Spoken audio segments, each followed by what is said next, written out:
Bueno, como les mencionaba, esta es la tercera sesión de este ciclo de conversatorios y encuentros llamado Humedales en Alerta, donde hemos querido intencionar un espacio formativo y un espacio de diálogo y de conversación en relación a temas importantes relacionados a los humedales. Si bien esta es una iniciativa que parte en la región de Coquimbo, hemos tratado de conocer experiencias que tengan relación a la región y también compartir con personas que tienen distintas relaciones con humedales de otras regiones también. Así que a medida que vamos a ir escuchando la experiencia que nos convoca hoy, les invitamos a que en el chat nos puedan ir dejando su nombre, con qué humedal se relacionan y desde dónde nos están acompañando también. Eh, Hoy nos convoca un tema que nos apasiona mucho, ya que nos trae inspiración para poder seguir trabajando en los temas que nos mueven hoy en día y que nos convocan hoy, que son los humedales, y es un tema llamado Restauración Binacional del Delta del Río Colorado, una experiencia binacional entre México y Estados Unidos, y vamos a conocer un poquito sobre gobernanza del agua y el rol de las plantas de tratamiento de aguas residuales para la restauración de humedales. Así que, como mencionó Diana, esta sesión va a ser grabada para después poder compartirla con ustedes mediante un video como los hemos hecho con las otras sesiones. Les invitamos a que puedan estar atentas y nos puedan ir dejando las preguntas, distintas preguntas que vayan emergiendo a medida que vamos escuchando de la experiencia. Nos las puedan dejar en el chat y nosotras las vamos a ir trayendo en el espacio ya donde podamos ya ponernos más en conversación con nuestro invitado. Para presentar a nuestro invitado voy a darle el pase a María Valladares, quien nos trae toda la experiencia y la biografía de Ospe. Hola, buenas tardes a todos y todas. Muchas gracias por estar acá de forma online y también a Osbel por conectarse. Ahora está en Ítaca, en Estados Unidos, creo, pero por conectarse con nosotros y dedicar tiempo a entregarnos también su experiencia, aprendizaje y desafíos. Así que voy a contarles un poco de Osbel. Osbel Hinojosa Huerta tiene un doctorado en pesquería y vida silvestre por la Universidad de Arizona y actualmente es el director del programa de soluciones costeras en el Laboratorio de Ornitología de Cornell y ha trabajado en proyectos de investigación y conservación en el noroeste de México desde 1997, en particular en zonas costeras y riparias del desierto sonorense. Sus actividades recientes incluyen la evaluación y recuperación de especies protegidas, implementación de proyectos de restauración basados en la comunidad y en la creación de alianzas con gobiernos y usuarios para la conservación de la naturaleza. A través de su trabajo con ProNatura Noroeste, Osbel ha liderado los esfuerzos para restaurar el delta del río Colorado durante más de 20 años, incluyendo la recuperación de flujos ambientales para el río y la facilitación de negociaciones binacionales entre México y Estados Unidos para la sustentabilidad de esta cuenca. También es coautor de artículos de investigación y capítulos de libros y ha recibido varios premios, como el Premio Nacional por la Conservación de Humedales en México, el Premio de Explorador Emergente de National Geographic Society y el Premio a la Conservación del Desierto Sonorense. Así que muchas gracias por estar aquí. También el público aprovechen a preguntar de los aprendizajes, desafíos, de los procesos, de también cómo llegó a trabajar en esto, porque es súper interesante todo el trabajo integral de trabajo con comunidades, con gobiernos, con restauración que ha realizado OSBE. Así que ahí, sin más, le doy el pase a OSBE. Muchas gracias. Muchas gracias, María, por la invitación y bueno, a todos por estar aquí. La verdad, muy emocionado de compartir la experiencia del Delta del Río Colorado con todos ustedes. Entonces, bueno, voy a preparar mi presentación para irles platicando. Y me dicen si se ve bien. Sí, perfecto. Bueno, sí, como bien nos comentaban, voy a platicarles del trabajo binacional en el delta del río Colorado. Y bueno, para empezar, poner un poquito el contexto geográfico, ¿no? O sea, dónde estamos, dónde vamos a platicar. Y esta es la región en el noroeste de México. Aquí esta parte es el Océano Pacífico. Esta es la península de Baja California. Esto es el Golfo de California. En la parte norte de México. Y como pueden ver, es una región bastante árida, que hay muy poquita precipitación. Y en concreto, esta es la región del delta del río Colorado, ¿no? Aquí se alcanza a notar la frontera entre México y Estados Unidos, ¿no? Aquí marcada con esta línea negra. Entonces, acá esto es California, acá es Arizona, este es el estado de Sonora y acá es Baja California, ¿no? Y lo que está aquí en el cuadro es la región del delta del río Colorado, que también, bueno, actualmente es un valle agrícola muy grande, el valle de Mexicali. Y aquí se puede ver, digamos, el río Colorado, donde es frontera entre California y Arizona. Aquí hace confluencia con otro río que es el río Gila, y aquí es donde ya entra a México y desemboca en el Golfo de California. Entonces, bueno, históricamente el delta del río Colorado había sido reconocido como uno de los sitios más importantes para la vida silvestre en todo Norteamérica desde hace siglos, ¿no? Y pues básicamente todo el caudal del río Colorado, que nace en las montañas rocallosas, 18,000 millones de metros cúbicos, pues llegaban a esta región. Entonces, todo lo que actualmente es una zona agrícola en el Valle Mexicali, parte del Valle Imperial en California, 400,000 hectáreas. Todo esto eran los humedales del delta del río Colorado, ¿no? Y la influencia del río era tal que llegaba a 65 kilómetros mar adentro, ¿no? Entonces, aparte de los 400,000 hectáreas de humedales, creaba una zona estuarina de mezcla de agua dulce y agua salada de 500,000 hectáreas. Pero bueno, todo esto cambió especialmente en el siglo XX por el desarrollo de la cuenca, ¿no? Entonces probablemente ustedes habrán escuchado estas historias, ¿no? Que el río Colorado es uno de los ríos más controlados del mundo.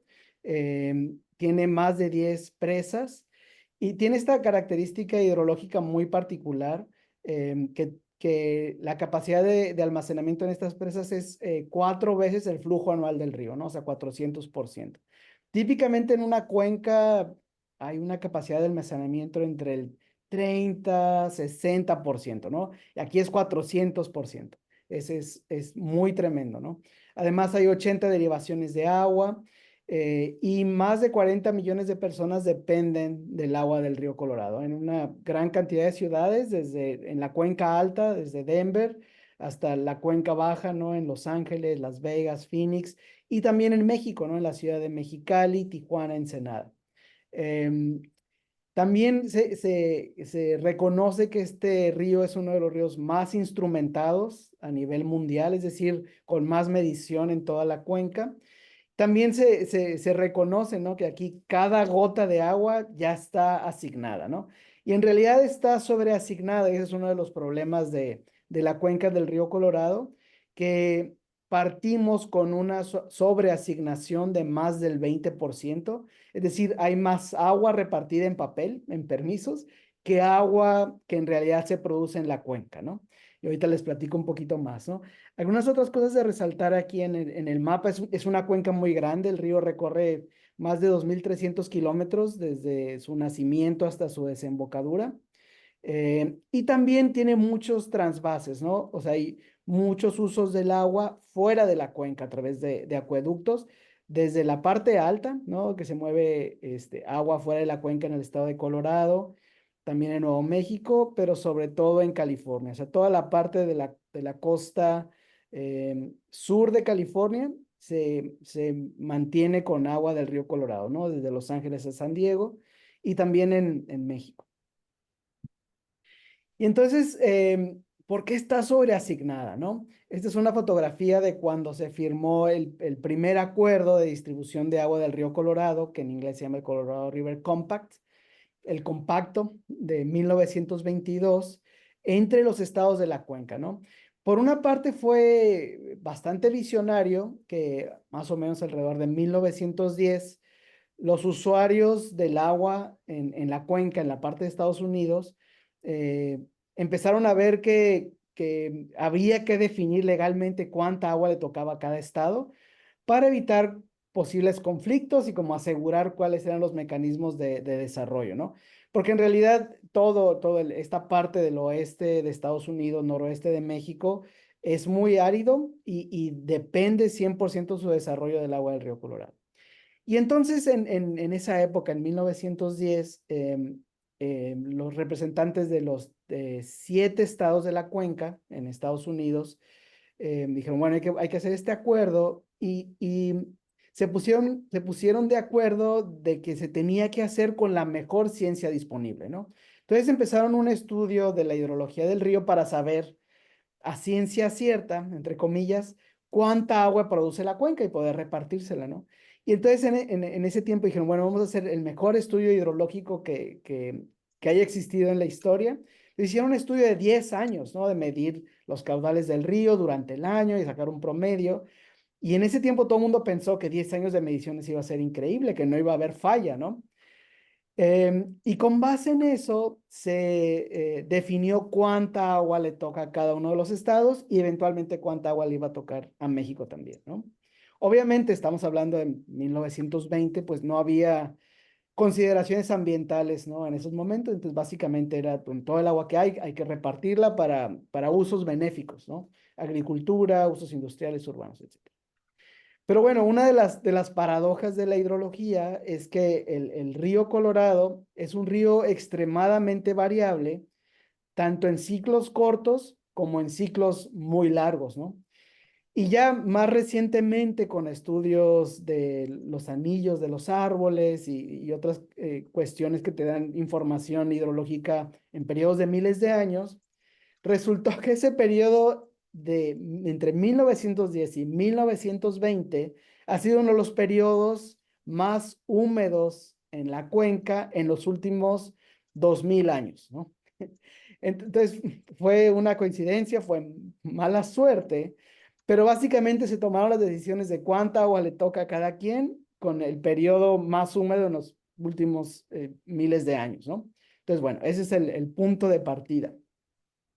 Entonces, básicamente se estimó que el río producía 21.000 millones de metros cúbicos, cuando en realidad durante el siglo XX el río estaba produciendo 18.000 millones de metros cúbicos, ¿no? Y ahorita platicamos más, pero bueno, realmente ahorita es más bajo por cambio climático y se espera que se reduzca aún más en el futuro, ¿no?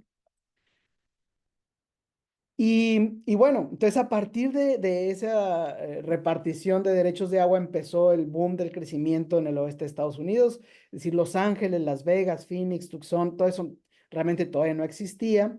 Y se desarrolló de tal manera que ahora hay más de 2 millones de hectáreas de agricultura y más todas estas grandes ciudades que consumen el agua, ¿no? En México igual, ¿no? O sea, este Valle de Mexicali se empezó a desarrollar a partir de 1905, No tiene 1910. frío, mi amor. Y después también esta línea azul es el acueducto que lleva agua del río Colorado, la transvasa y la lleva a la ciudad de Tijuana, que es lo que permitió que se desarrollara la ciudad de Tijuana y también la ciudad de Ensenada en la costa del Pacífico, ¿no? Y esta gráfica es muy ilustrativa de lo que les estoy contando, ¿no? O sea, va de 1919 hasta el 2018 y luego la proyección hacia el futuro hasta el 2063, hasta el 2008, perdón. En azul es cuánta agua se produce en la cuenca, es decir, la oferta de agua y podemos ver esas variaciones. Podemos ver cómo al principio este era un periodo muy, muy húmedo y realmente el promedio pues, es bastante más bajo de los 20 millones de metros cúbicos y bajando, ¿no? La línea roja es cómo ha ido aumentando el consumo de agua en la cuenca. Y una de las consideraciones muy importantes es que durante el siglo pasado y hasta el 2012, básicamente todos los usuarios de agua, como tienes tu permiso de uso, tu derecho de uso de agua, y se consideraba que si no lo usabas, lo perdías, ¿no? Entonces todo el mundo tenía motivación para, si tenías un derecho de agua para agricultura, entonces usarlo, desarrollarlo, ¿no? O para uso urbano, etcétera. Entonces por eso vemos cómo fue incrementando esa demanda de agua y bueno, llegó a este punto a principios de los años 2000, como en el 2003, donde finalmente se cruza, ¿no? Y entonces hay mayor demanda de agua que oferta de agua en la cuenca, ¿no?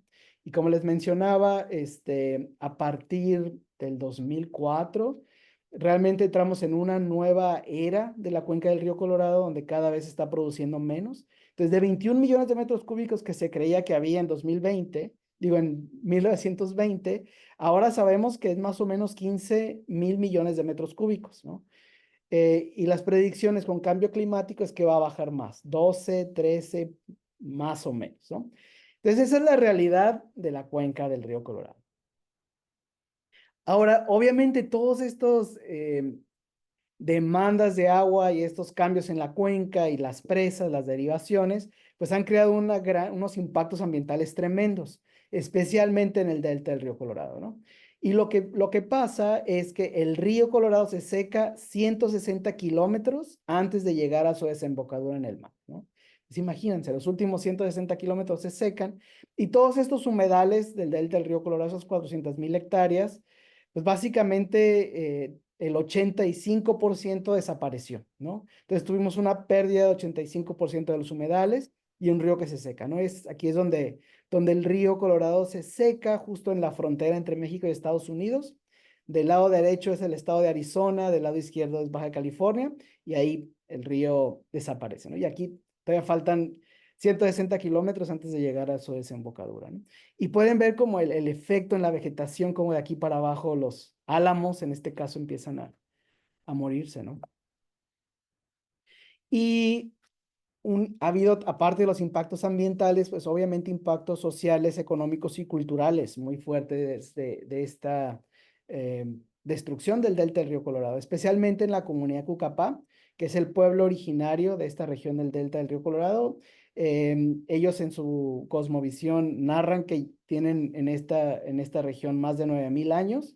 Cuando los colonizadores españoles llegaron en 1540, bueno, ya había una población muy grande de Cucapás, y bueno, básicamente toda su cultura está, básicamente, se desarrolló, evolucionó con los ritmos, ¿no? Del río Colorado y del delta del río Colorado, en términos de la pesca, cultivos, subidas, bajadas del río, y todo eso se modificó, ¿no? Y es bien interesante como hacer la reflexión de, digamos, la colonia y el mestizaje que en el resto de México, en el centro de México, sucedió de cierta manera eh, paulatinamente durante siglos. Aquí sucedió de golpe porque llegaron españoles en 1540, 1560, y después esta región del norte de México quedó como alejada de todo ese proceso colonial, y después llegó nueva población mexicana hasta finales de 1890, principios de 1900. Entonces, digamos, digamos, la era moderna llegó de golpe y muy, muy fuerte, tanto para el ecosistema como para la cultura Cucapá, ¿no? Entonces, bueno, así es como se ve el río Colorado, o se veía en esta parte del delta antes de la restauración, que al rato les platico. Esto es el río justo al lado de una ciudad que se llama San Luis Río Colorado, ¿no? Tiene el nombre del río, pero ya no tiene río, ¿no? Y este es un puente que se construyó en los 50 del siglo pasado, que en realidad pues ya no, la mayor parte del tiempo pues no tenía mucho sentido porque pues no hay agua, ¿no? Y lo que es muy interesante es que realmente en los 70s y en los 80s, si uno ve la literatura respecto al tema, se consideraba que el delta del río Colorado era ya un ecosistema muerto, ¿no? O sea, que se usaba como ejemplo de qué es lo que no debemos hacer en términos de nuestra relación con la naturaleza, de nuestra relación con las cuencas, y se decía que ya, el delta había muerto y listo, ¿no? Pero luego lo que nos fuimos dando cuenta en los 90s es que no era así. O sea, había un 15% de humedales remanentes, digamos, con estas cuestiones de resiliencia que nadie esperaba. Y fue gracias a aportes subterráneos, agua de drenaje agrícola o de retorno agrícola, algunos flujos esporádicos en el río que permitieron que llegara agua a la región. Pero entonces había como que esa resiliencia, esa resistencia en el ecosistema no desaparecer. Y fue lo que dio eh, pie, ¿no? A que surgiera esta iniciativa de restauración para el delta del río Colorado, ¿no? O sea, descubrir que había resiliencia, que había un 15% de humedales que todavía se podían restaurar. Ahora, 15% puede sonar muy poquito, pero o sea, estamos hablando que originalmente entre la parte estuarina y de humedales había casi 1 millón de hectáreas, ¿no? Entonces estamos hablando de un humedal, un sistema de humedales degradado, pero aún así de 100,000 hectáreas, ¿no? Que de hecho en el contexto de la ruta migratoria del Pacífico desde Alaska hasta Patagonia, pues sigue siendo uno de los humedales más grandes y más importantes. Y lo que es bien interesante es que digamos, estos remanentes accidentales del delta siguieron manteniendo una gran diversidad de vida silvestre, especialmente de aves, ¿no? Y con los estudios que se empezaron a dar, nos pudimos dar cuenta que el delta mantenía 380 especies de aves. Y además, en términos de aves playeras migratorias, el delta del río Colorado mantiene, ¿no? Alrededor de 200,000 aves playeras cada invierno, ¿no? Además de 60,000, 80,000 patos y gansos y muchísimas aves terrestres más, que bueno, eso lo hemos descubierto más recientemente y ha sido parte de los resultados de restauración, pero bueno, les adelanto esa parte, que ahora sabemos que hay entre 14 y 17 millones de aves migratorias que usan esta región cada año, ¿no? Entonces, fue bien interesante cómo este descubrimiento o redescubrimiento del valor ambiental del delta del río Colorado y estos humedales remanentes también sirvieron para empezar a generar reconocimientos a nivel internacional. Primero, como un sitio de importancia hemisférica en la red hemisférica de reservas para aves playeras, por la cantidad de aves acuáticas migratorias. Eso fue en 1992. Y después obtuvo el decreto como área natural protegida en México, como reserva de la biosfera, que es la categoría más alta de protección, en 1993, ¿no? La reserva de la biosfera se creó principalmente para la parte marina del Alto Golfo de California y ese tema de las pesquerías y la vaquita, pero también se incluyeron parte de los humedales del delta. No todos, pero una parte importante de los humedales del delta. También tiene el reconocimiento como humedal de importancia internacional, el primero en 1995, que cubre como la parte más baja, y después en el 2008 para cubrir todos los humedales remanentes del delta, ¿no? Y también humedal prioritario para aves migratorias en Norteamérica.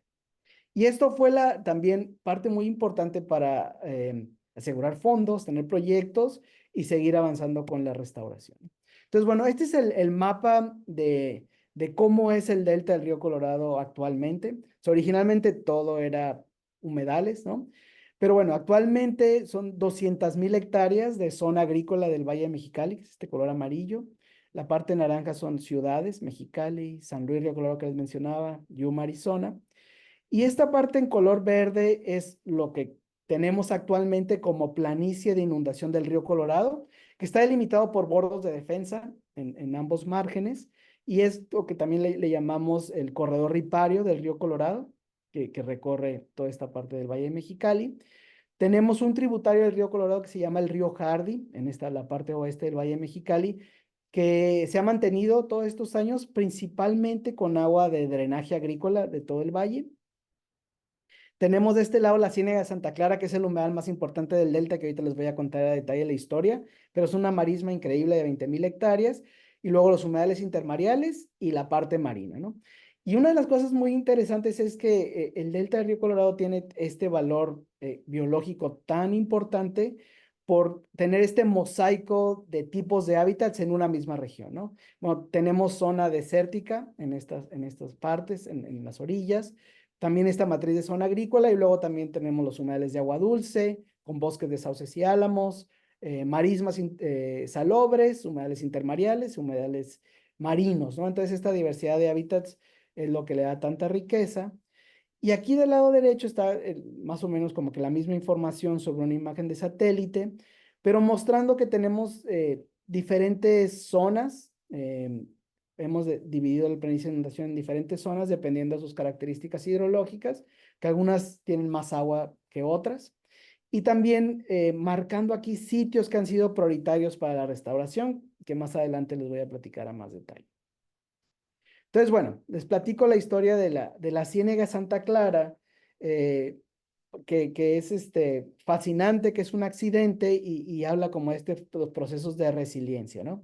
Como les decía, la Ciénaga de Santa Clara, acá en esta parte sureste del delta, es el humedal más grande, ¿no? En esta región, 20,000 hectáreas, las cuales son 6,000 hectáreas de marisma con vegetación emergente, con tular, creo que por allá en algunas regiones le dicen totora, y son como 14,000 hectáreas de planicie lodosa, ¿no? A veces muy someras, muy fangosas, ideales para las aves playeras. Y lo que es interesante es que la Ciénaga de Santa Clara es un humedal en México, dentro de la Reserva de la Biosfera, es una área natural protegida, pero básicamente todo el agua que mantiene este humedal eh, es agua de retorno agrícola o de drenaje agrícola que viene del estado de Arizona, ¿no? A través de un canal que se llama el canal Mode, que es este de aquí. Es una historia, más o menos larga, creo que sí. Ok, les platico rápido la historia porque fue un proceso binacional también muy intenso. Estos valles agrícolas de Yuma y al este, Welton y Mohawk, se desarrollaron en 1940, 1950, llevando agua del río Colorado a esa zona.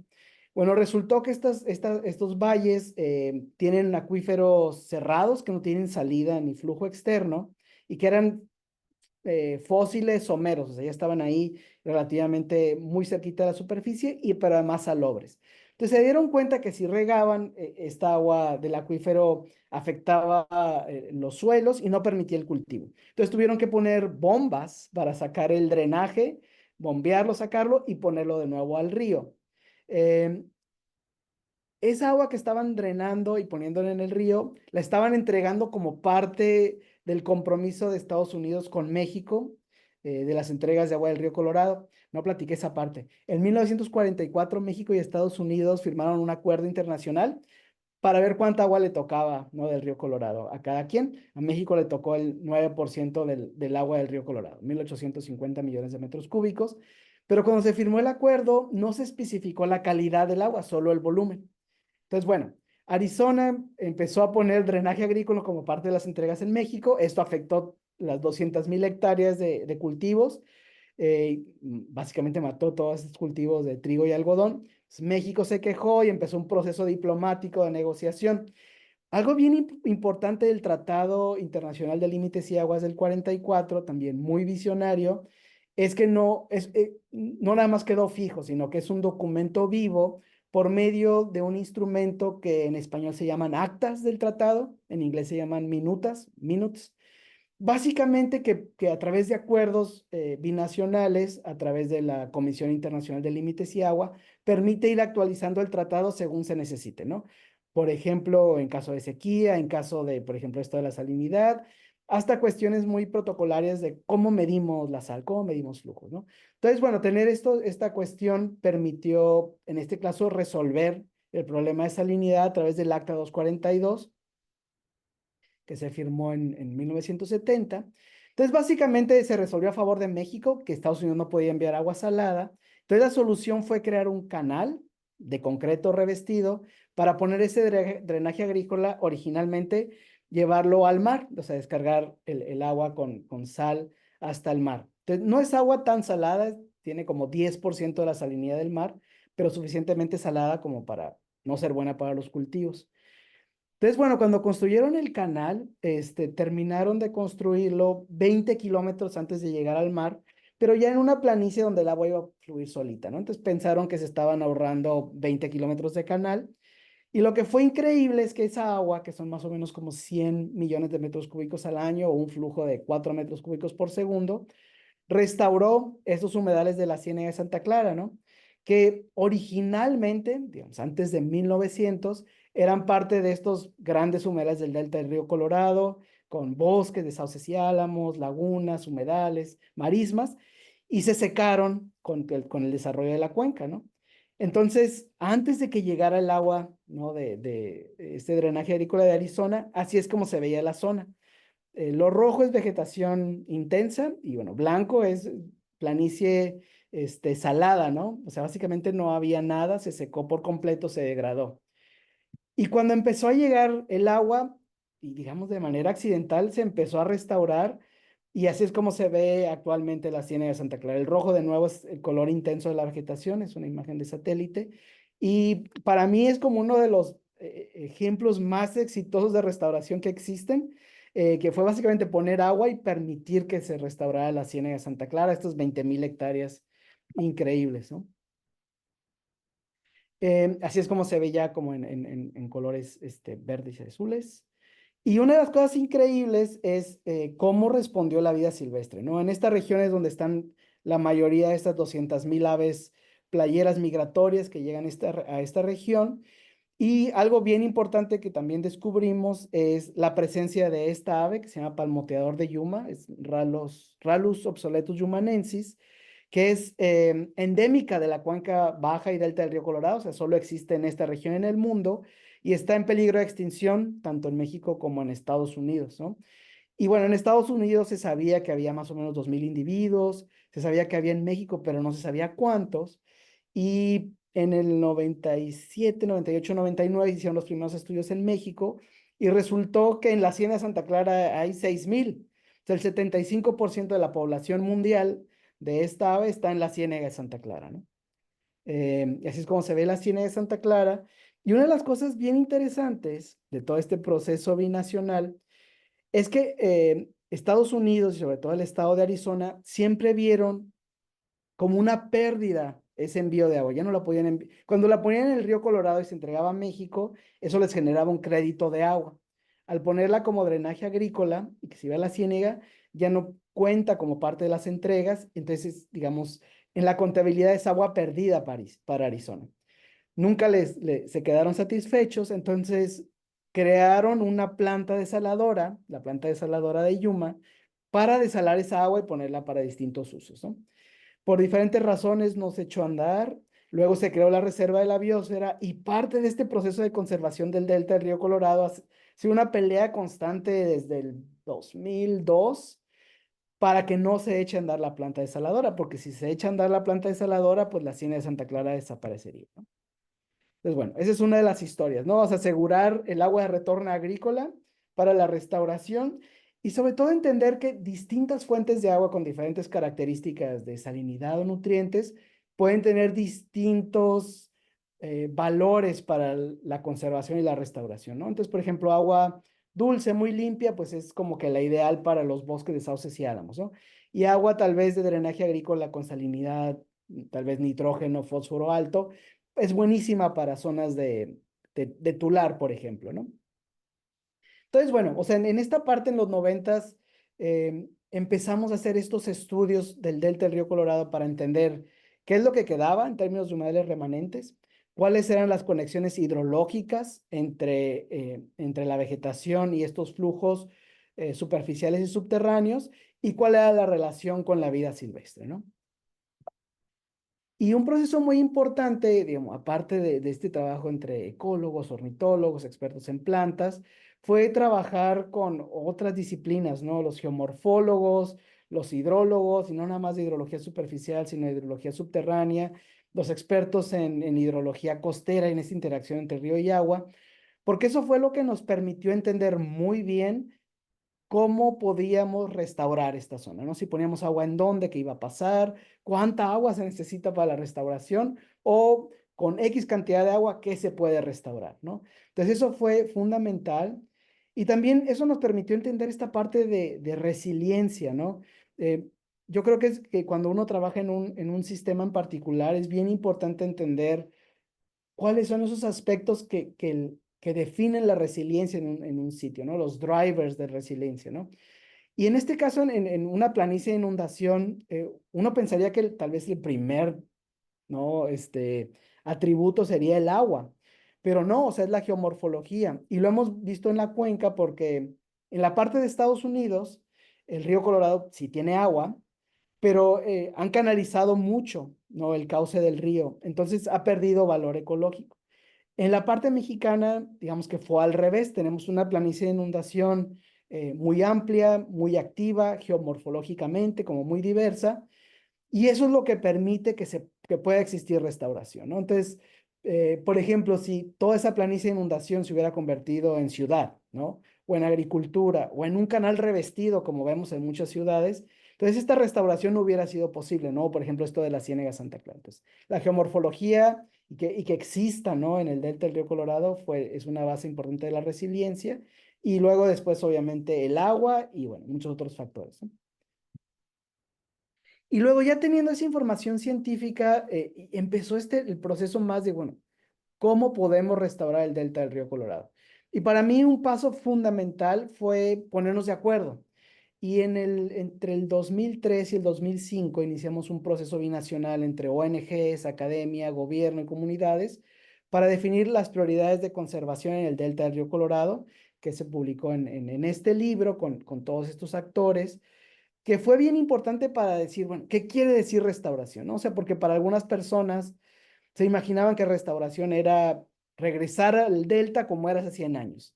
Pero realmente no era, eso no es posible, pues, con la realidad, digamos, sociopolítica y de usos de agua en la cuenca. Para otras personas era como el otro extremo, ¿no? O sea, poner 3 arbolitos aquí y listo, ¿no? Entonces sí fue bien importante generar este proceso de qué quiere decir restauración, cuáles son las prioridades, qué podemos alcanzar. Pues esta ha sido la base, ¿no? Le llamamos el mapa de lo posible, basado en ciencia en el contexto socioeconómico, para construir una visión común para la restauración, ¿no? Fue un proceso largo y que además es continuo, ¿no? Bueno, esta era la visión en el 2005 y se ha ido actualizando conforme aprendemos más, tenemos más información, cambian las realidades políticas, cambian las realidades por ejemplo, de disponibilidad de fondos. Entonces, bueno, pero ese ha sido fundamental. Y a partir de ahí empezamos este proceso que yo le llamo la creación de un sistema de apoyo social para la restauración del delta del río Colorado, ¿no? O sea, como biólogos, como ecólogos, incluso hidrólogos, pues queremos como ya ir a plantar árboles y ver qué pasa, ¿no? Pero eso realmente no va a funcionar si no tenemos este sistema de apoyo social, legal, político, ¿no? Entonces, bueno, esto incluyó una serie de actividades y pasos que fueron sucediendo de manera coordinada y en paralelo, ¿no? Por una parte, generar este apoyo público entre los agricultores, las comunidades del delta, la comunidad de Cucapá, pescadores, gente que depende del turismo. También empezamos a generar políticas públicas y relaciones fuertes con gobiernos tanto de México y Estados Unidos a los 3 niveles, es decir, federal, estatal y municipal.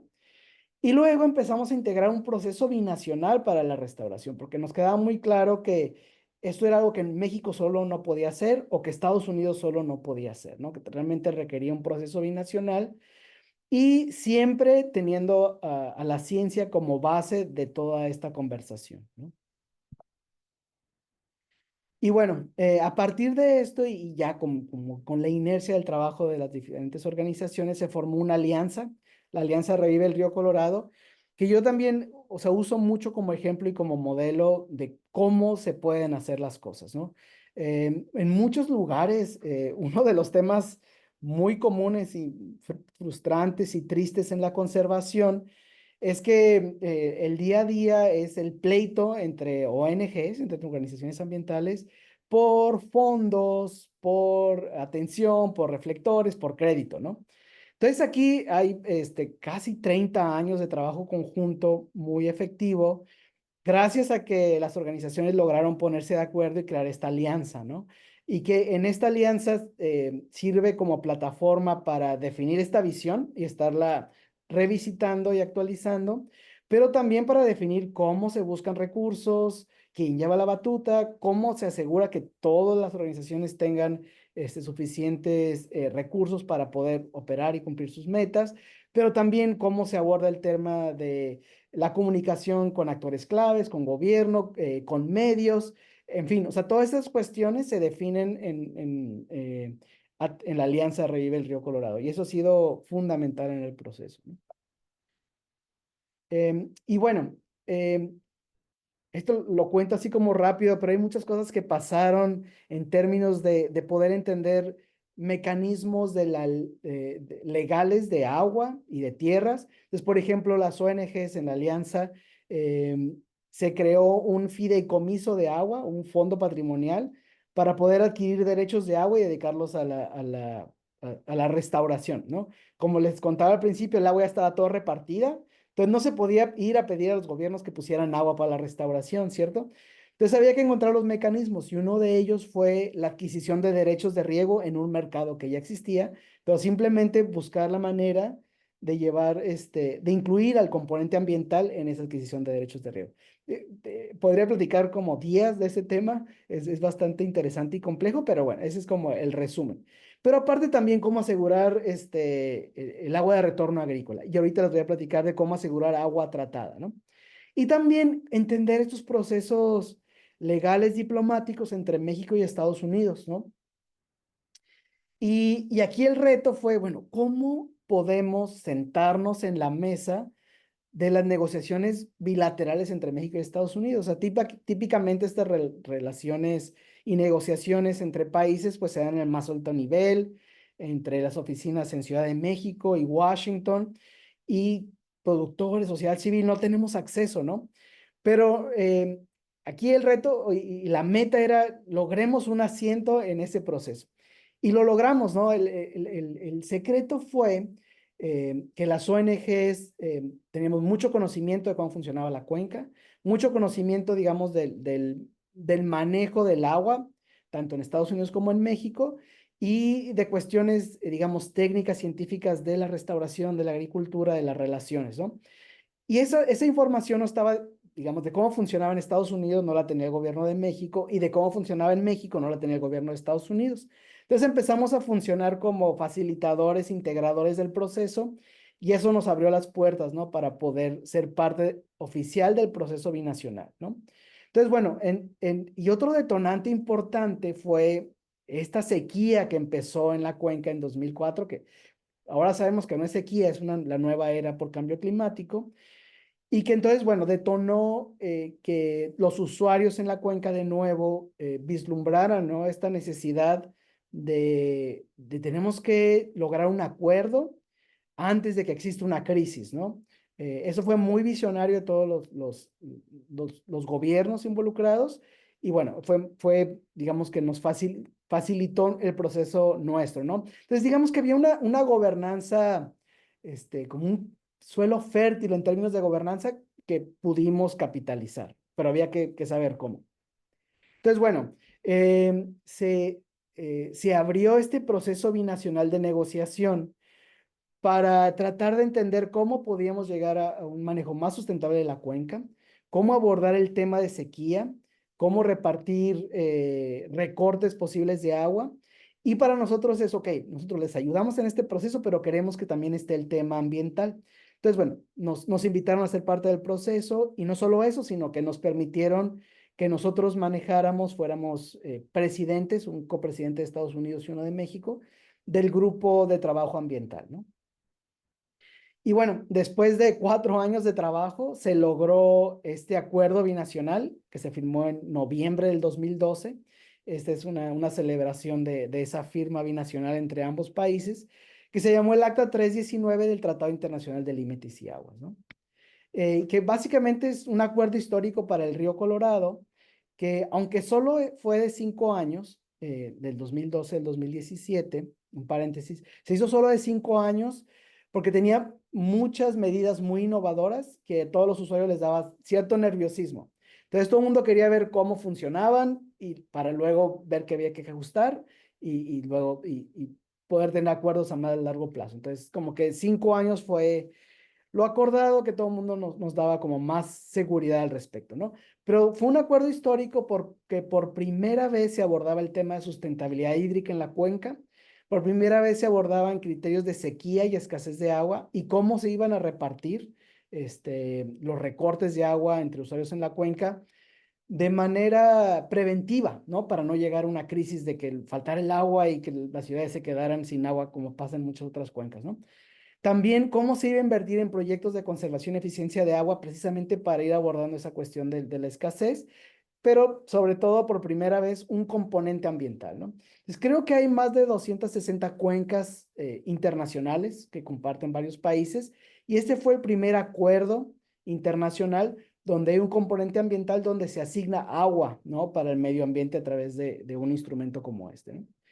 Entonces, bueno, el acuerdo ambiental, a pesar de que, digamos, de esta crisis o este estrés hídrico en la cuenca, conseguimos que hubiera una asignación de agua para el delta del río Colorado, 195 millones de metros cúbicos, que se aportaron de manera igual entre México, Estados Unidos y las OSCs o ONGs, ¿no? Las organizaciones de la sociedad civil. Las ONGs pudimos poner agua porque teníamos este fideicomiso, o sea, derechos de agua que habíamos adquirido.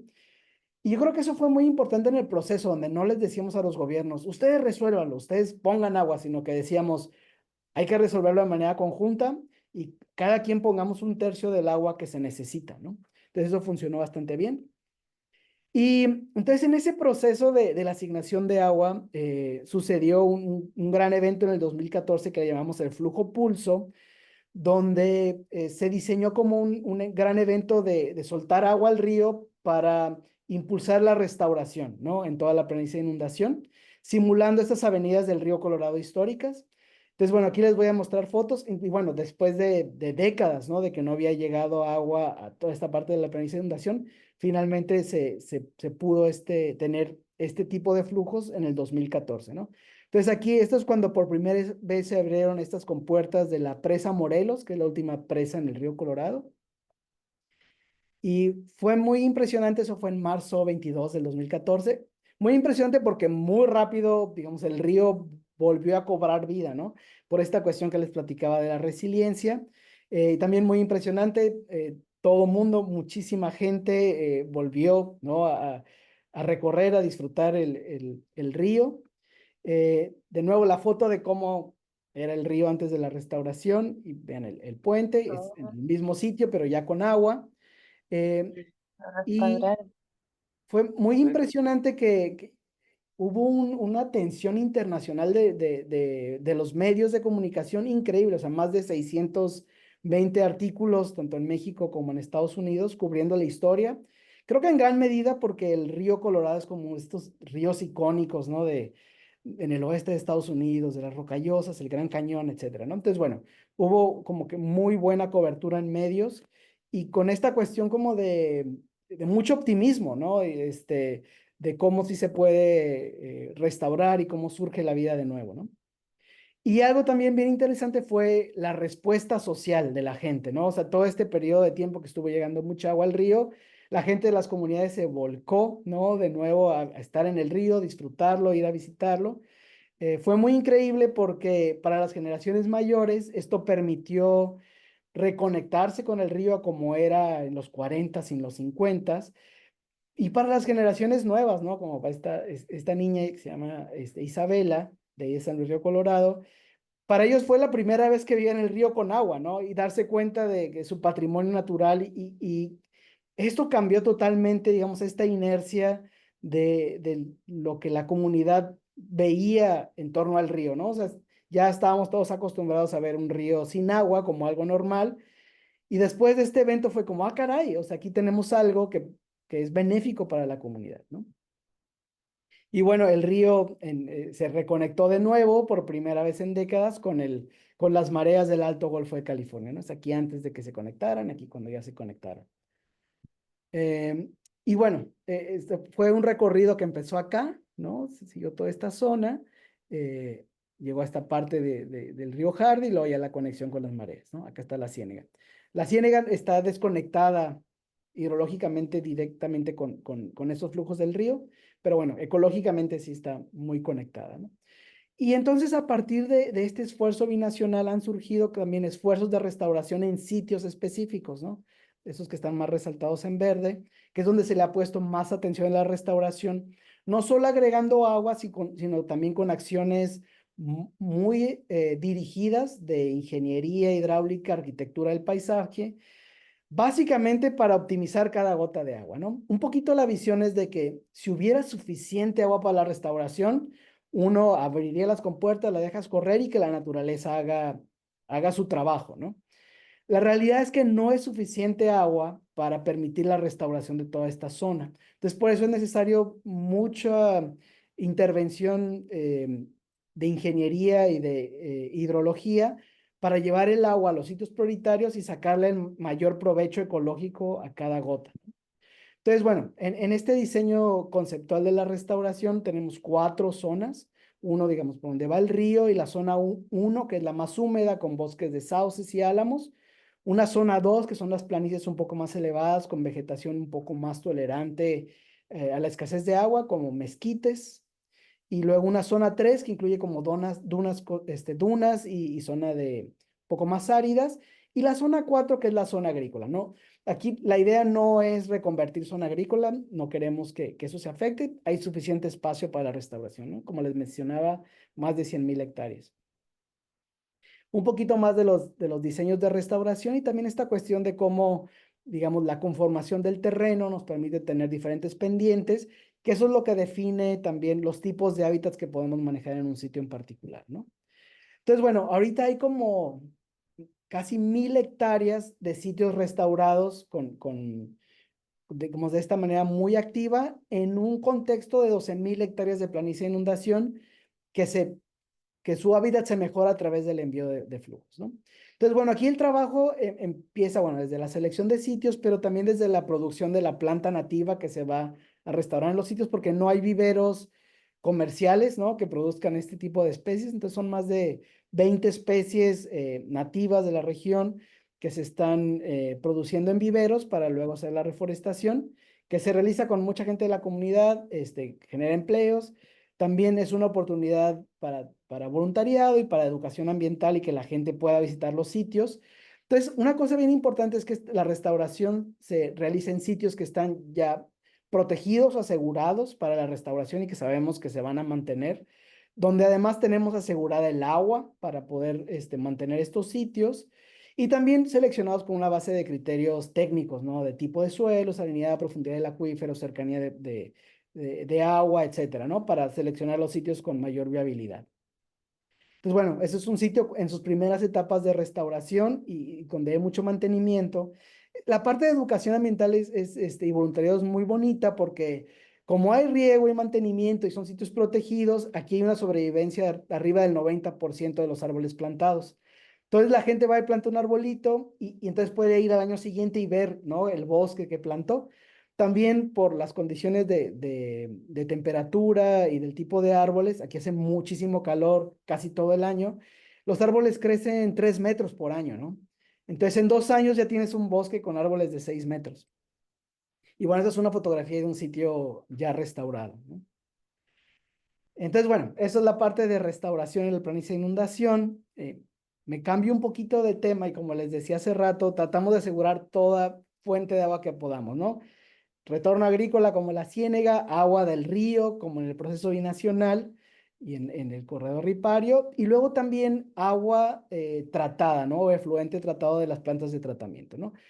Como les decía también al principio, esta es una zona extremadamente árida, no hay precipitación, llueven 8 milímetros al año, entonces todo el agua que llega es agua del río Colorado, entonces hay que sacarle el mayor provecho, ¿no? Entonces uno no se imaginaría, pero en esta región de Baja California, en Mexicali, hay un mercado para el agua tratada de las plantas de tratamiento, ¿no? O sea, hay un mercado de agua para, digamos, el agua limpia o el agua de uso agrícola, pero también para el agua tratada, ¿no? Entonces, en muchos lugares es normal que el agua tratada luego en automático pues va a ir a los humedales o al río, y más bien la preocupación es que llegue bien tratada, llegue limpia, no contamine, ¿cierto? Pero aquí nosotros vimos como una oportunidad de que el agua tratada también ayudara en aumentar el flujo ambiental hacia los humedales, ¿no? Entonces, bueno, en el 2005-2006, más o menos, el gobierno del estado de Baja California empezó con un proceso de construcción de una nueva planta de tratamiento para la ciudad de Mexicali, que iba a tratar más o menos 30-40% del agua de la ciudad, más o menos 800 litros por segundo.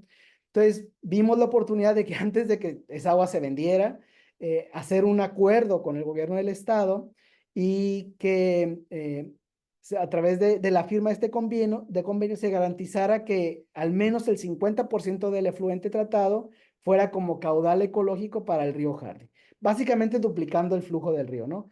Pues bueno, fue de nuevo un proceso de gestión, de negociación con el gobierno del estado y fue exitoso, se firmó, se ratificó en 2020. Entonces, bueno, eso ha permitido enviar esta cantidad de agua hacia el río Hardy, que se conecta con el río Colorado, y ha tenido un impacto en restauración en más o menos 5,000 hectáreas, ¿no?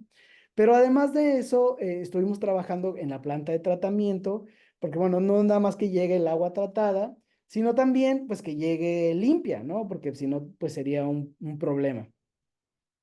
Entonces trabajamos con las autoridades del agua esto es la planta de tratamiento propiamente, pero para la creación, la construcción de un humedal artificial de 100 hectáreas, el humedal Las Arenitas, para dar, digamos, una pulida adicional al agua, ¿no? Reducirle sobre todo nitrógenos, fosfatos, y también con el efecto del sol también reduce la carga bacteriana.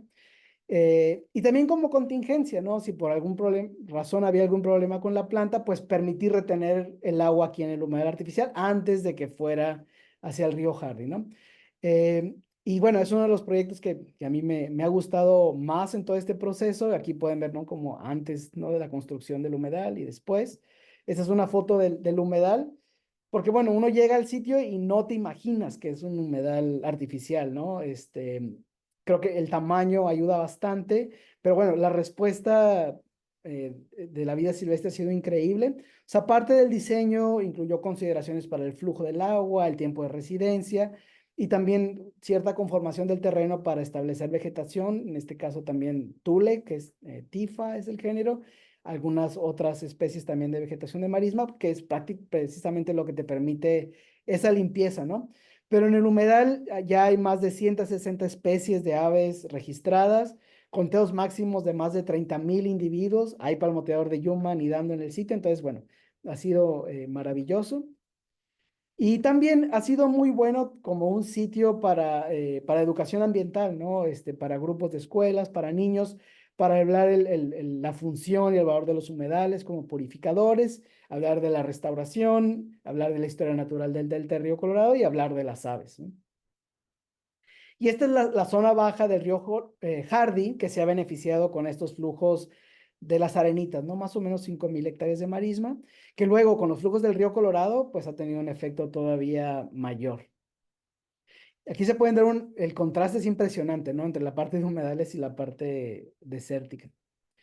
Y bueno, replicando ese modelo, que fue con la ciudad de Mexicali en Baja California, la ciudad de San Luis, ¿no? Que está en la parte este, en el estado de Sonora, vieron el ejemplo y vieron la oportunidad de replicarlo, ¿no? O sea, hay una planta de tratamiento de aguas residuales muy buena, muy moderna en la ciudad de San Luis, pero no tenía ese componente de humedal. Y ellos desarrollaron también una visión bien interesante de recibir el agua tratada, moverla por gravedad para el tratamiento y después infiltrarla para la recarga del acuífero, porque aquí la planta está muy lejos del río como para llevarla hacia el río, ¿no? Pero entonces había esa oportunidad de hacer recarga del acuífero a través de estas cuencas que vemos aquí, ¿no? Entonces aquí la oportunidad que vimos y que negociamos con el organismo de agua del municipio de San Luis fue crear un humedal también artificial más pequeño, es más o menos de 10 hectáreas, pero bueno, también para crear hábitat, para dar otra pulida de agua, otra pulida al agua y después permitir la recarga del acuífero, ¿no? Entonces, también aquí pueden ver las fotografías, el humedal ha respondido muy bien, la vida silvestre. Y es bien interesante aquí, en la parte de la recarga del acuífero, funciona muy bien, es impresionante. Fue todo un proceso técnico, pero también de gestión, porque requirió la creación de nuevos reglamentos en la Ley Nacional de Aguas para que el agua infiltrada por la ciudad se le reconociera como crédito en ese balance de la contabilidad del agua. Y lo que es impresionante es que estas, digamos, cuencas de infiltración crean como unas lagunas someras, y así como con 10, 15 centímetros de agua y con un biofilm que es maravilloso para las aves playeras, ¿no? Entonces, cuando están en operación, estas cuencas de infiltración también proveen hábitat para miles de aves playeras. Fotografías de parte del proceso de la plantación de la vegetación en el sitio, ¿no? Entonces, bueno, todo este proceso de restauración, tanto en la ciénega como en el río Colorado, como con las plantas de tratamiento, ha estado acompañado de un proceso muy intenso de investigación y monitoreo, desde la parte de hidrología superficial y subterránea, la respuesta de la vegetación, la respuesta de la vida silvestre, ¿no? Porque eso es lo que nos está permitiendo saber si vamos bien o vamos mal. Y en este concepto de manejo adaptativo, también aprender qué funciona, qué no funciona y qué tenemos que modificar, ¿no? En términos de cómo estamos implementando la restauración. Y bueno, esto ha permitido también la generación, la producción de más de 50 artículos científicos documentando todos estos procesos. Y lo que ha sido bien interesante es que también ha habido mucha investigación desde las ciencias sociales y la gobernanza, y se ha usado como modelo, ¿no? Entonces hay bastantes artículos científicos en publicaciones internacionales que documentan este proceso desde la perspectiva de la gobernanza. Entonces, bueno, usando mi sesgo personal, les voy a hablar un poquito de estos resultados de todo este monitoreo científico usando dos especies de aves, una el endémico, el palmoteador de Yuma, y otra la garcita de Tular. Y cuando empezamos el monitoreo, esto está en el río Harding, en particular en este sitio que les comentaba de las 5,000 hectáreas mejoradas con el agua de las Arenitas y del río Colorado. Cuando empezamos el monitoreo, prácticamente no había como 2 registros un año, un registro un año, luego no había del palmoteador, la garcita de Tular no había prácticamente. Aquí empezamos unos esfuerzos de restauración y empezó a haber respuesta. Después, en el 2009, empezó a llegar el agua de las Arenitas y empezó esta respuesta exponencial increíble. En 2014 empezó a llegar el agua del río Colorado y bueno, tenemos estos resultados increíbles que ahora hay una estimación de más o menos 1,000 individuos del palmoteador de Yuma en el río Hardy, ¿no? Y otro ejemplo, las aves acuáticas coloniales como garzas que anidan en la parte más baja del delta del río Colorado, en la parte estuarina. Y también hemos visto este resultado impresionante, ¿no? Aquí en monitoreo lo empezamos más tarde, en el 2014. Había apenas 163 parejas anidando de estas especies y un crecimiento increíble que ahorita ya hay más de 2,200 parejas anidando en esta zona, ¿no? Entonces, bueno, ¿qué pasó, no? Después de la firma del Acta 319, que expiró en 2017, afortunadamente la negociación siguiente fue exitosa.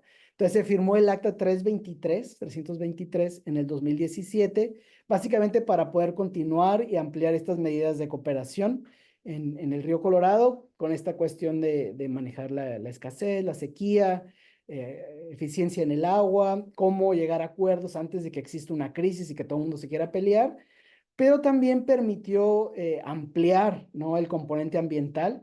Ahora se firmó por 9 años, de 2017 a 2026, y en vez de 195 millones de metros cúbicos, permitió la asignación de 258 millones de metros cúbicos, o sea, más agua. Y además, en esta acta logramos que hubieran aportaciones de fondos, 9 millones de dólares para acciones de restauración y 9 millones de dólares para ciencia y monitoreo, ¿no? Y lo que es muy importante también es de que ahora, además, digamos, sustentabilidad en la cuenca y eficiencia y sequía, también se dio el contexto de adaptación climática y seguridad hídrica, ¿no?, para todos los usuarios en la cuenca. Entonces, bueno, a partir del 2017 y sobre todo entre el 2020 y ahora 2024, se han seguido con las entregas de agua hacia el río. Este es uno de los sitios restaurados.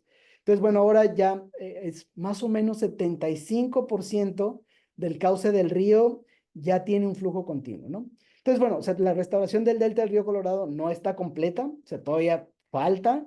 Yo digo que vamos por ahí del 60%, 50, 60%, dependiendo de qué tan optimista quiere ser uno. Pero bueno, o sea, hay avance, hay progreso, lo hemos medido, lo podemos ver, la gente está muy entusiasmada, las comunidades.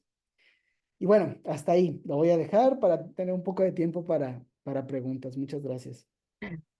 Muchísimas gracias, Osbel, por traernos tan maravillosa experiencia. Bueno, ahí tomo las palabras de Virginia Grosso por el chat. Qué impresionante. Felicitaciones por tan maravilloso trabajo. Así que veo también ahí algunas reacciones de corazones. Eh, Muchísima gratitud y propongo, nos dejaron unas interesantes preguntas en el chat. Creo que vale mucho la pena que las puedas responder. Si gustas, te las leo para que todos puedan y las vamos respondiendo por parte, porque creo que cada una va a necesitar un tiempo. Y Ok. invito ahí a las personas si quieren también ir sumando preguntas. Bueno, Considerando también que nos quedan 18 minutos, pregunta Rodrigo Toledo Román. Estimado Osbel, me gustaría poder escuchar más en profundidad el aseguramiento de los derechos de agua para los componentes ambientales insertos dentro de un mercado de derechos de agua. En Chile, eso es un tema crucial, considerando el grado de privatización de los derechos de aprovechamiento de agua. Ahí sí, me gusta. Sí, buenísima pregunta. Yo creo que aquí, o sea, lo importante es entender bien, o sea, de manera más conceptual, o sea, entender bien el propio marco de gobernanza y ser eficiente en ese marco de gobernanza, ¿no? Pues sí nos hemos topado que hay gente que, o hay iniciativas como que eh, tratan de que el sistema sea como lo ideal. Es que el gobierno de raíz tendríamos que, o la sociedad deberíamos designar el agua, ¿sí, no?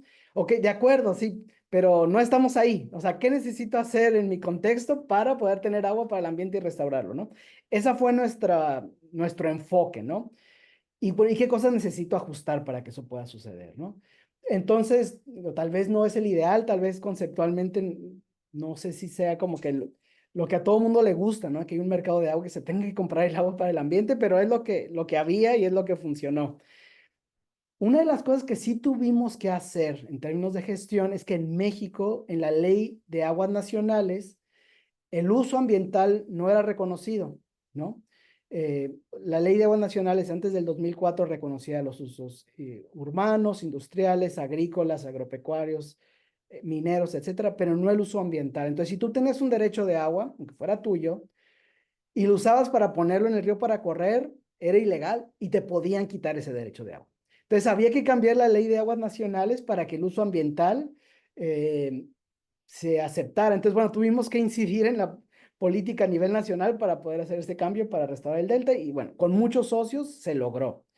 Una diferencia importante entre la ley en México y Chile, creo, es que en México el agua es un bien nacional, es propiedad de la nación. Entonces, aunque está concesionado, o sea, en términos prácticos sí funciona un poco como privado, pero son concesiones, ¿no? Entonces, bueno, pero eso le da mucha injerencia al Estado, al gobierno federal, a crear esos organismos de cuenca para el manejo del agua, de regulaciones, definir beneficios cuando hay usos ambientales, etcétera, ¿no?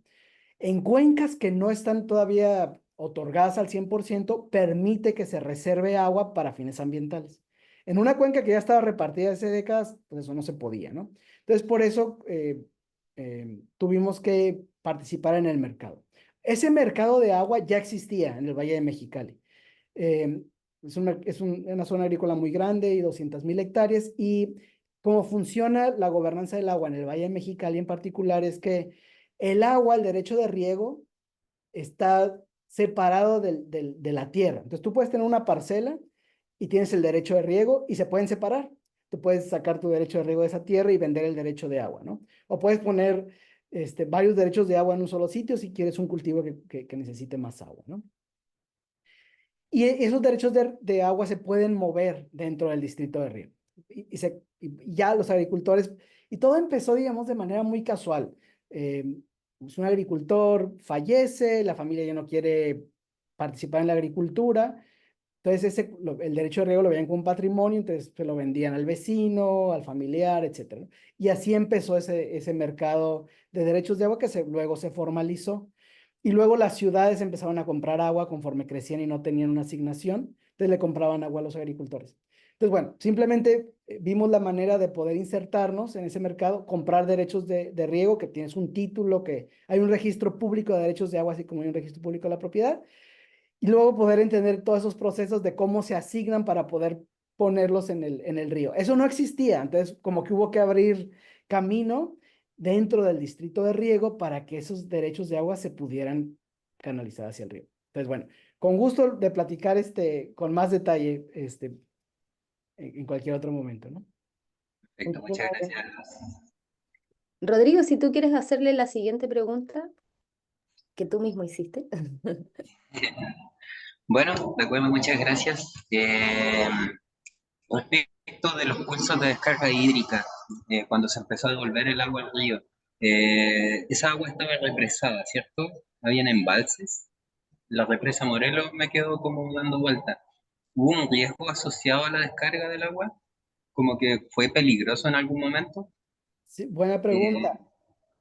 Sí, Sí, no platiqué mucho de eso, pero para el diseño de estas descargas fue un trabajo de meses con hidrólogos, ingenieros hidráulicos y las autoridades, donde se definieron parámetros, ¿no? Uno de los parámetros es de que la descarga no pasara cierto nivel, donde ya pudiera ser peligroso para, por inundación o erosión de los bordos, de las estructuras, etcétera, ¿no? Entonces ahí se definió que no podía pasar arriba de 150 metros cúbicos por segundo, ¿no? Eso fue un parámetro, ¿no?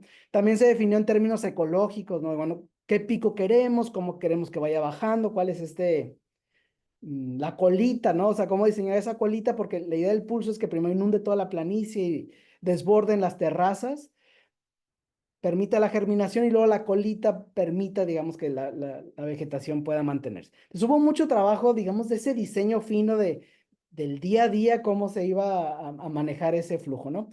Y de hecho, o sea, Presa Morelos es una presa derivadora, entonces no almacena agua en sí, simplemente la deriva para los usos en México. Entonces el agua venía desde las grandes presas en Estados Unidos. Entonces sí fue una programación hídrica muy compleja porque donde la tenían almacenada, que es la presa Parker, tardaba 3 días en llegar. Entonces, bueno, sí había como todo un proceso ahí de los manejadores de agua que hicieron un gran trabajo, donde sí, con el diseño hídrico de este flujo pulso lo cumplieron así con una precisión del 99%, ¿no? Muchísimas gracias, Robert. Realmente impresionante todo. Dejo ahí la palabra para todas las otras preguntas. Muchas gracias a ti también, Rodrigo, por traer esa pregunta. Y vamos a leer una pregunta. Vamos a leer a Fabiola Norambuena que dice, muy interesante vos ver la recuperación de los diferentes sectores del sistema. Consulta. ¿Han podido evaluar la recuperación del sistema acuático desde un enfoque de servicios ecosistémicos rehabilitados? Por ejemplo, mostrabas imágenes de cómo la comunidad comenzó a utilizar el río nuevamente como zona de recreación. ¿Y qué implicancias tiene el humedal construido desde la mantención/operación del sistema? Sí, buena pregunta. Fíjate que la parte, digamos, de las ciencias sociales y la economía ha estado un poquito, como un pasito atrás del proceso, pero sí se ha ido sumando cada vez más. Y se ha estado, digamos, investigando esta cuestión de los beneficios desde el punto de vista de paisaje, de recreación, pero también la economía local. Un resultado que me queda así bien claro es que, o sea, en términos de servicios que la comunidad percibe, por cada dólar invertido en la restauración, se generan $2 en beneficios para las comunidades de la zona, ¿no? Es digamos, un enfoque, una manera de presentarlo. Falta más trabajo, o sea, por ejemplo, en términos de especies de interés comercial, por ejemplo, para la pesca, apenas está empezando a documentar esas cuestiones. Beneficios, por ejemplo, también para operadores turísticos, se está empezando a documentar. Entonces, esa parte todavía falta mucho más. O sea, sí queda muy claro, eh, digamos, esos beneficios y el valor que da la gente, sobre todo en cómo ha impactado en la toma de decisiones y en digamos, esta gran inercia de apoyo social de que la gente sí, queremos más restauración y más agua destinada para ese proceso, pero falta un poquito más de aterrizarlo, por ejemplo, en publicaciones científicas para la documentación, ¿no? En la parte del humedal artificial, sí, o sea, una parte y bien importante del acuerdo es que el organismo operador de agua del municipio, bueno, en ambos casos, en Mexicali y San Luis, se hace cargo del mantenimiento, ¿no? Del humedal. En gran medida es relativamente bajo costo, porque al ser un humedal artificial, pero sí hay ciertas acciones que hay que tomar, bueno, sobre todo, por ejemplo, de monitoreo, estar midiendo parámetros.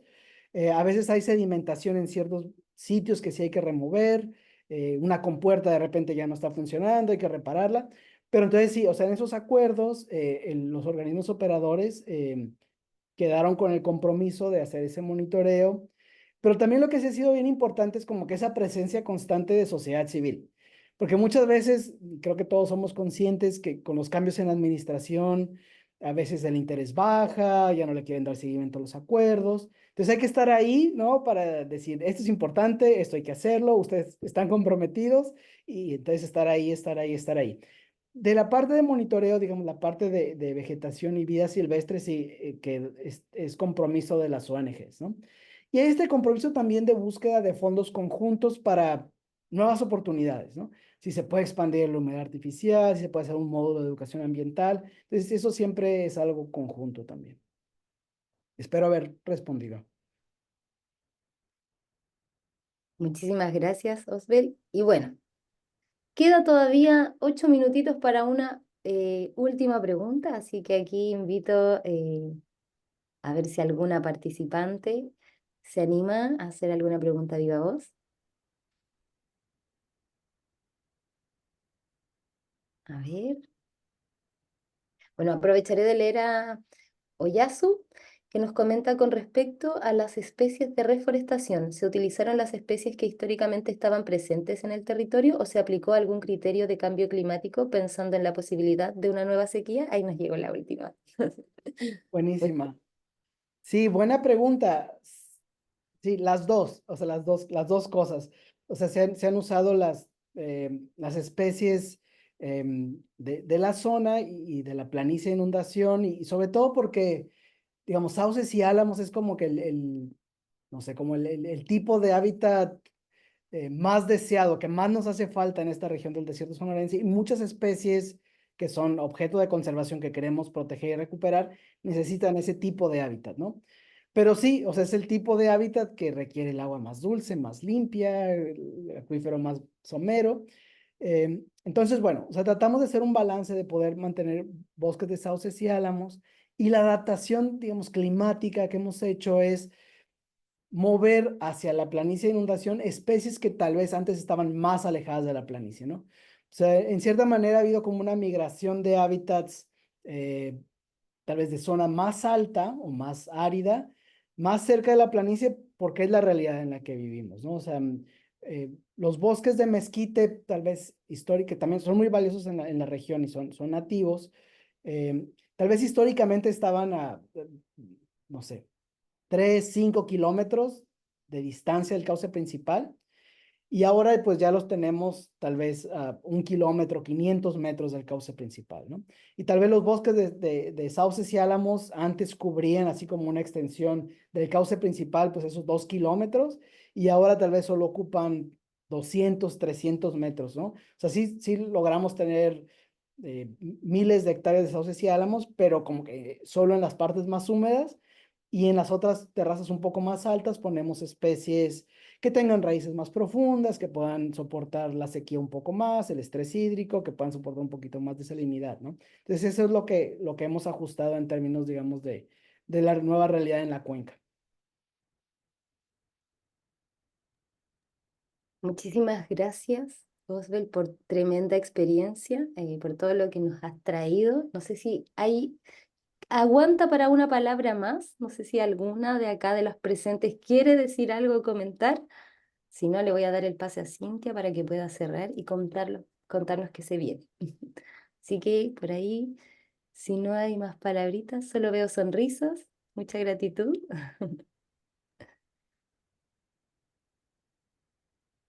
¿Sí? No te escuchamos. Ahora sí.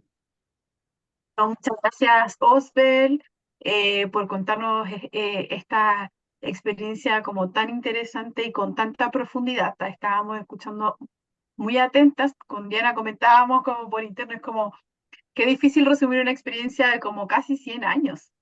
Entonces, gracias por traerla y por inspirarnos también, porque como mencionábamos, como antes de comenzar, en Chile hay muchos desafíos con respecto al código de agua, como lo mencionaba Rodrigo también, y otros tantos relacionados a las gobernanzas, como que estamos en etapas muy tempranas y este tipo de experiencias nos traen, nos iluminan y nos inspiran también para seguir adelante.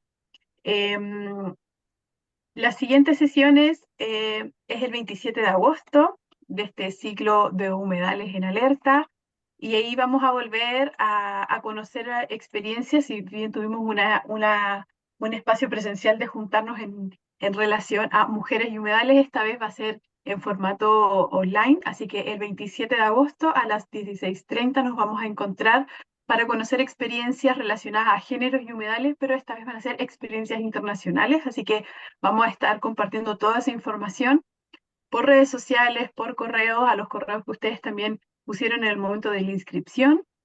Si tienen, Osbel muy generosamente dejó su correo ahí también por si quieren profundizar o hacer alguna pregunta más específica directamente. Muchas gracias a todas las personas presentes. Vamos a compartir este video. Gracias también, Diana, por dejarnos un video que resume un poco la experiencia para que puedan tenerla ahí a mano también. Lo que necesiten, nosotros estamos al tanto, tienen nuestros correos y nos vemos en la siguiente sesión el 27 de agosto. Si quieren Sí. abrir sus micrófonos, agradecer, aquí estamos. Y nuevamente, que puedas recibir también las felicitaciones que te dejan en el chat y los corazones que van dejando. Nuevamente, muchas gracias, Osbel, felicitaciones y por todo lo que nos presentaste. Así que ahí sabrás de las personas participantes, seguramente te escribiremos. Y también nosotras vamos a compartir parte de lo que surgió acá por correo. Así que ahí vamos a quedar conectadas también a través de esa red. Así que Buenísimo. Muchas gracias. La verdad es que un placer compartir con ustedes y a la orden, ¿no? Si me escriben, yo les contestaré. muchísimas gracias por Muchas Eh, gracias. Gracias por eso. Gracias. Muchas gracias, María, también Gracias. por hacer este nexo entre nosotras y Osbel. Gracias. Gracias a todos los participantes. Nos vemos entonces en una siguiente oportunidad. Eso, muchas gracias. Hasta